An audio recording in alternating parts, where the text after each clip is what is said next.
Now, I think that there is something embedded into our subconscious that ultimately stems from the American dream of life, liberty, and that's wonderful. But the problem is our society twists what happiness is.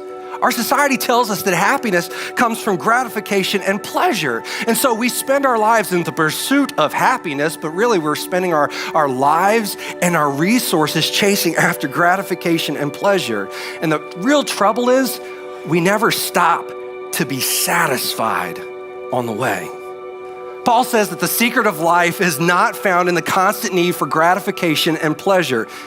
In fact, gratification and pleasure are but moments, and they're wonderful moments. They're beautiful moments, but moments are fleeting. And if we view happiness as being all about that gratification and pleasure, what we do is we live in a constant cycle chasing after the next moment. We live in this constant cycle of chasing the proverbial carrot on a stick that's always just a little bit out of reach. And we never quite get there. Instead, Paul says the secret of life that he has discovered is this: contentment.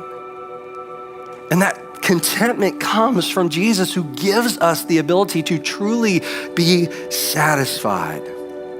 So in every situation, find contentment. You know, content people and satisfied people are often the happiest people. Contentment is not the act of giving up. Contentment is not settling for something. Contentment is not trading away your dream. No. Contentment is learning to be grateful for the blessings that you have today. To learning to be grateful for what you have in the moment. And contentment doesn't mean that you aren't advancing forward in life. But content people don't advance forward in life for the pursuit of some future happiness. I've made that mistake.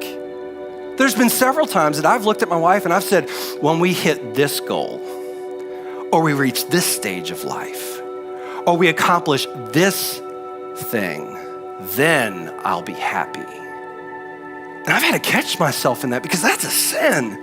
That's trading the moment for the future. It's not being grateful for the blessings that God has given me now, and I'm putting all my stock in this future event that may never occur. That's not how Jesus calls us to live. In fact, Paul says, in whatever state I'm in, I've learned to be content through the power of Jesus.